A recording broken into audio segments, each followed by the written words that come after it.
जिसकी बाबा साहब में श्रद्धा है, हम तो सबको कहते हैं भैया आप भी आओ, कांग्रेस के लोगों को भी कहते हैं बाबा साहब में श्रद्धा है तो उस रैली में आए। हमारे दलित समाज के जितने नेताओं की बेइज्जती तो की जी, भले वो कांग्रेस में शैलजा कम बेइज्जती की, पता नहीं कहाँ से इनको थोड़ा बहुत अपना अगर जरावता वहाँ रहे तो देखने को नहीं रुक सकता। उदय भान जी को चरणों में बिठा दिया। मैं आपके मार्फत बताना भी चाहता हूँ कि जो विरोध करा रहे हैं ना, ये भूपेंद्र सिंह हुड्डा करा रहा है। उसने हमेशा हमारी शैलजा का अशोक तंवर जी का विरोध किया है और उसी अशोक तंवर जी के साथ भूपेंद्र सिंह हुड्डा क्या, और हरियाणा में सब दलित समाज को पता है कि जो अशोक तंवर जी के साथ 2-4 जगह बदमाशी की है वो सिर्फ चौधरी भूपेंद्र सिंह हुड्डा के इशारे पे हुई है।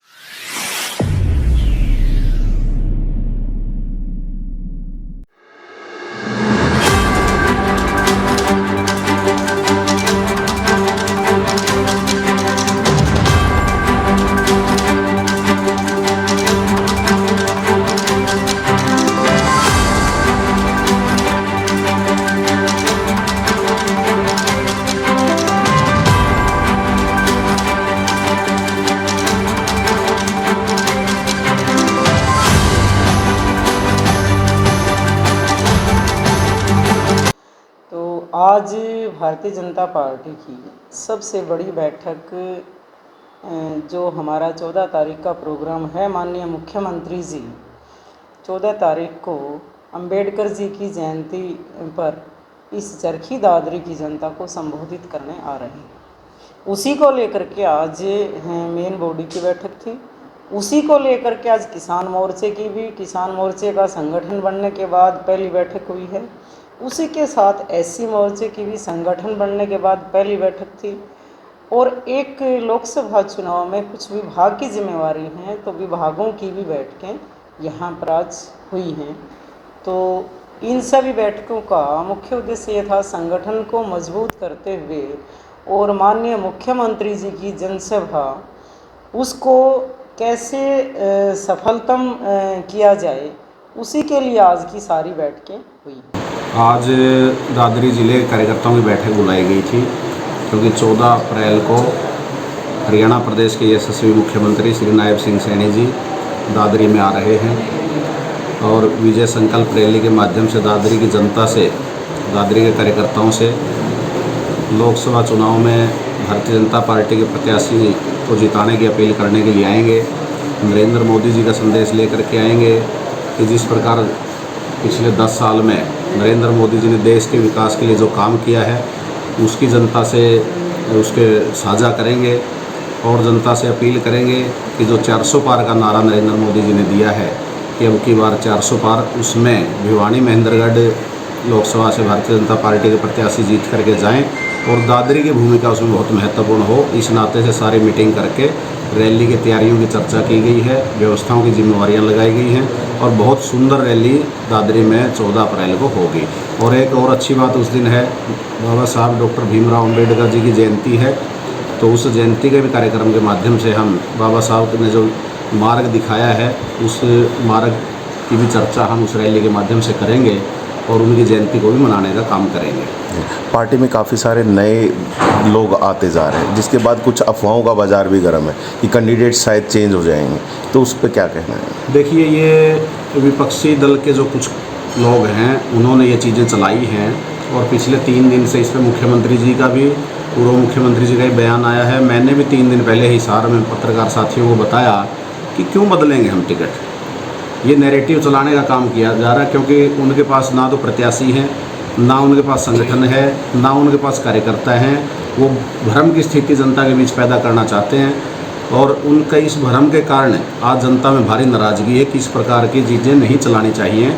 और हमने उन लोगों को आइडेंटिफाई भी कर लिया है जिसने शुरू में ये चर्चा चलाई, उनके ऊपर हम कानूनी कार्रवाई करने जा रहे हैं। काफ़ी जगह पे नाराज़गी देखी जा रही है लोगों की, तो उसको किस तरीके से अपने लिए वोट बैंक में तब्दील कर पाएंगे? देखिए, चुनाव और शादी ये 2 ऐसे अवसर रहते हैं जहां परिवार में थोड़ी बहुत जो नाराज़गी सामने आती है, तो हम मिल बैठ करके सारी प्रकार की नाराज़गियां दूर करके नरेंद्र मोदी जी को 10 की 10 लोकसभा सीटें देने का काम हरियाणा की जनता करेगी। 10 में से लगभग 6 ऐसे कैंडिडेट हैं जो पूर्व कांग्रेसी हैं, तो क्या इसमें बीजेपी के कैंडिडेट नाराज नहीं होंगे? ये देखिए, अब 10 साल से एक नेता जो शायद आज ज्वाइन होंगे या होने वाले हैं भारतीय जनता पार्टी छोड़ के, जो पहले कांग्रेस से ही आए थे, ये राजनीतिक क्षेत्र में अनेक लोगों का रहता कि आज वो इस पार्टी में, कल को उस पार्टी में है।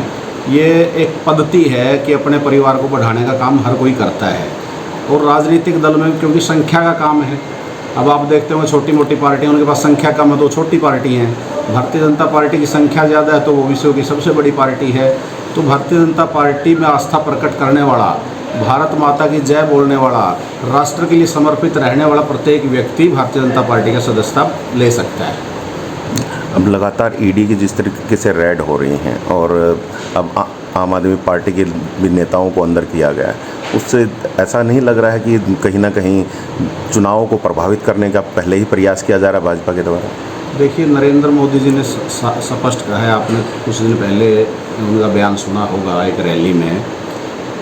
जनता से उन्होंने पूछा कि भ्रष्टाचारियों के खिलाफ कार्रवाई करनी चाहिए कि नहीं करनी चाहिए, तो जनता ने कहा करनी चाहिए। अगर कोई साफ है तो बच जाएगा और दोषी है तो नहीं बचेगा।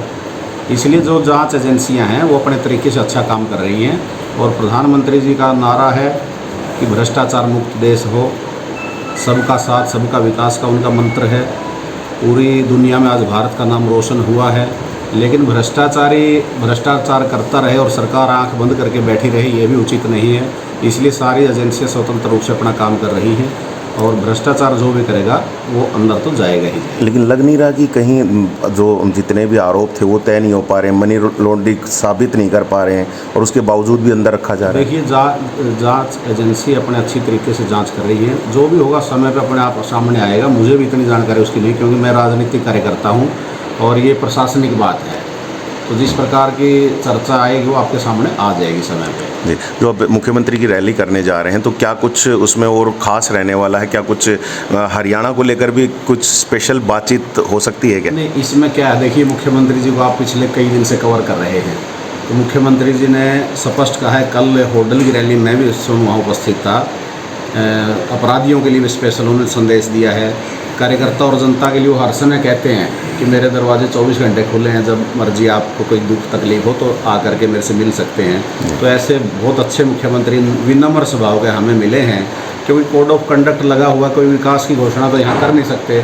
तो अपने कार्यकर्ताओं से, अपनी हरियाणा की जनता से मिलने के लिए वो दादरी में आ रहे हैं, और दादरी की जनता में बहुत उत्साह है। मैंने आज नोटिस किया है, तो बहुत अच्छे से दादरी की जनता उनका स्वागत करने वाली है। आप जी, बातचीत हो पाई है क्या? कुछ दिशा निर्देश दे दिए? देखिए, देश के अंदर बाबा साहब की जब जयंती आती है तो हमारे दलित समाज में एक अलग ही उत्साह होता है। लेकिन 2014 से पहले हमारे दलित समाज बाबा साहब की जयंती मनाने के लिए मुख्य अतिथि और आर्थिक दोनों अभावों में बहुत ही सीमित स्तर पर मनाता था, क्योंकि 2014 से पहले हमारे जो दलित समाज के से जुड़े हुए जो महापुरुष हैं, जिन्होंने देश के लिए एक नई दिशा दी, देश को सामाजिक और धार्मिक आंदोलन को मजबूत किया, जब उन महापुरुषों की जयंती आती है तो हमेशा दलित समाज उसको मनाने का काम करता था। लेकिन 2014 में माननीय मनोहर लाल जी प्रदेश के मुख्यमंत्री बने, और उन्होंने योजना बनाई कि जो जितने भी संत महापुरुष हैं उनकी जन्म जयंती हरियाणा सरकार अपने खर्चे पर मनाने का काम करेगी। चूँकि आचार संहिता है और सरकारी खर्च हम नहीं कर सकते, तो ये भारतीय जनता पार्टी का लक्ष्य है कि बाबा साहब की जो जयंती मनाने का जो कार्य माननीय मनोहर लाल जी ने 2014 में शुरू किया, और चुनाव के दिनों में बाबा साहब की जयंती आई है, तो उस खर्चे को सारे को भारतीय जनता पार्टी उठाकर और बाबा साहब का जन्मदिवस बड़ी धूमधाम से, और एक ऐसे ज़िले में जहाँ पर कोई आरक्षित सीट नहीं है, उस जगह पर भारतीय जनता पार्टी के माननीय मुख्यमंत्री जी हरियाणा के आदरणीय नायब सैनी जी 14 अप्रैल को बाबा साहब की जयंती चरखी दादरी मनाने के लिए आ रहे हैं। और एक विशाल रैली उस समय यहाँ पर आयोजित की जाएगी। हमारी बड़ी बहन यहाँ की माननीय जिला अध्यक्ष डॉक्टर किरण कलकल जी, जिनका बहुत लंबा चौड़ा अनुभव है और जो हमेशा दलित और वंचित समाज की हमेशा हर प्लेटफार्म पर, पार्टी के प्लेटफार्म पर भी आवाज़ उठाती है, उनको ये दायित्व इस ज़िले के अंदर जयंती मनाने का हमारे एससी मोर्चा के जो बहुत ही डायनेमिक जिला अध्यक्ष है बलराज जी, उनको मौका मिला है बहन जी के कंधे से कंधा मिलाकर इस जयंती को मनाने का। और इस जयंती के कार्यक्रम को लेकर सभी कार्यकर्ताओं में बड़ा उत्साह है। निश्चित तौर पर ये कार्यक्रम बहुत ऐतिहासिक होगा और पूरा दादरी जिला बाबा साहब को उस दिन माननीय मुख्यमंत्री जी के साथ उनको उनकी जयंती पर नमन करेगा। प्रदेश स्तर की आप रैली करने जा रहे हैं, क्या मानते हैं कितने जो आपके कार्यकर्ता हैं वो यहाँ पर पहुँच पाएंगे?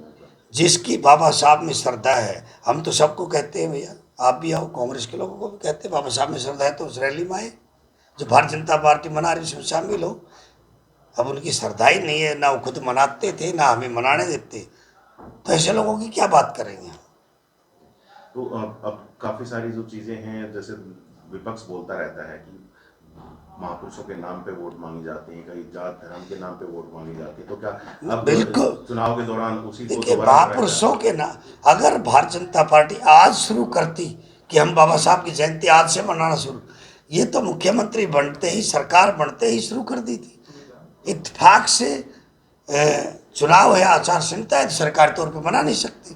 तो हमारी पार्टी कार्यकर्ता हमेशा सामाजिक और धार्मिक कार्यक्रम, कोरोना का समय था, भारतीय जनता पार्टी के कार्यकर्ता आए कि नहीं आए, तो महापुरुष की जयंती है, बाबा साहब की जयंती है, देश के संविधान निर्माता जयंती है, तो हमारी भारतीय जनता पार्टी के जिला अध्यक्ष माननीय किरण कलकल जी सामने आई है बाबा साहब की जयंती मनाने के लिए।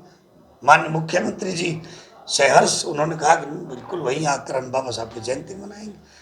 ये भारतीय जनता पार्टी हमेशा संतों का, महापुरुषों का सम्मान करती है।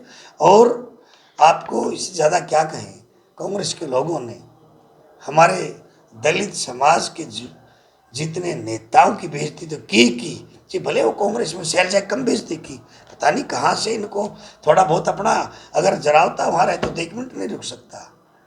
उदय भान जी को चरणों में बिठा दिया। अशोक तंवर जी स्वाभिमानी आदमी है, जो ये अशोक तंवर का जो विरोध कर रहे हैं ना, ये दलित समाज नोट कर रहा है। चौधरी भूपेंद्र सिंह हुड्डा करा रहा है। मैं आपके मार्फत बताना भी चाहता हूँ कि जो विरोध करा रहे हैं ना, ये भूपेंद्र सिंह हुड्डा करा रहा है। उसने हमेशा कुमारी शैलजा का, अशोक तंवर जी का विरोध किया है और उसी के कार्यकर्ता है। और जो रोहतक का भी दलित समाज नोट कर रहा है कि अशोक तंवर जी के साथ भूपेंद्र सिंह हुड्डा, क्या पूरे हरियाणा में सब दलित समाज को पता है कि जो अशोक तंवर जी के साथ 2-4 जगह बदमाशी की है वो सिर्फ चौधरी भूपेंद्र सिंह हुड्डा के इशारे पे हुई है। चौधरी भूपेंद्र सिंह हुड्डा के इशारे पे हो रहा है। उसने जम के पहले विरोध किया था, आज भी विरोध कर रहा है वो। और पूरा हरियाणा का दलित समाज इस बात को नोट कर रहा है कि हमारे दलित समाज के नेताओं के साथ, अशोक तंवर जी के साथ, शैलजा के साथ क्या इन्होंने किया। उदय भान जी को वहाँ बिठा दिया। और अब जब अशोक तंवर जी, भारतीय जनता पार्टी उसको सम्मान दे रही है, तो चौधरी भूपेंद्र सिंह हुड्डा को हजम नहीं हो रहा। तो ये बातें आ रही हैं कि 400 से बल्कि 404 की बात की जा रही है कि अगर उतना मिलता है तो हम संविधान में काफी सारे बदलाव लेकर के आएंगे। तो भैया, मूल संविधान तो कांग्रेस ने नहीं छोड़ा। 100 संविधान संशोधन तो कर चुके आर्टिकल में, बाबा साहब का बनाया हुआ। आप भी करोगे संशोधन? हम क्यों करेंगे? अगर जरूरत होती है तो समय समय पे हमने खुद कराया। 85वां संविधान संशोधन हमने माननीय अटल बिहारी वाजपेयी जी से कराया। 81वां संविधान संशोधन क्योंकि दलित समाज के हित में था। अरे जब कांग्रेस साहबानों को आगे बढ़ाने के लिए देश के संविधान को बदल सकती है, तो हमने आरक्षण देने के लिए माननीय अटल बिहारी वाजपेयी जी ने 85वां संशोधन किया, तो क्या गलत कर दिया। जब माननीय सुप्रीम कोर्ट ने क्या कहते हैं उसको, एट्रोसिटी एक्ट खत्म कर दिया था, तो माननीय नरेंद्र मोदी जी ने संविधान संशोधन करके एट्रोसिटी एक्ट को बहाल किया था। तो जब जब भारत का संविधान कहता है कि जब जब दलितों को समाज के वेलफेयर के लिए, गरीबों को न्याय देने के लिए जब जब जरूरत होती है देश के अंदर संविधान संशोधन होता है, वो होता भी रहेगा। लेकिन केशवानंद भारती का जजमेंट है 481 543 भी हो, देश के संविधान को बदला नहीं जा सकता। Basic structure of constitution can not be change, it is given by the special mandate, special decision by the higher, जो टॉप की सर्वोच्च न्यायपालिका है उसके 9 जजों की बेंच ने निर्णय दिया हुआ है। भाई ये सब प्रोपगेंडा है, झूठ बोलने का। हमारे आदरणीय बहन जी से बहन जी तो जो प्रदेश स्तरीय जो जयंती मनाई जा रही है उसमें कितने दलित बड़े नेता नजर आएंगे? देखिए, भारतीय जनता पार्टी ने तय किया कि हम हर बूथ पर, हर जिले पर मनाएंगे। प्रदेश स्तर का हम हर जगह मनाएंगे। या माननीय मुख्यमंत्री जी मनाएंगे तो कहीं पर मैं मत जाऊंगा, कहीं हमारे MP साहब जाएंगे, कहीं हमारे मंत्री लोग जाएंगे। हम हर जगह मनाएंगे। हम हर घर में अंदर बाबा साहब का जो संदेश है, भारतीय जनता पार्टी का जो संदेश है, अंत्योदय मिशन है, हर गरीब, हर समाज के व्यक्ति तक बाबा साहब का संदेश पहुंचाने के लिए हम जयंती बाबा साहब की हर घर तक मनाएंगे।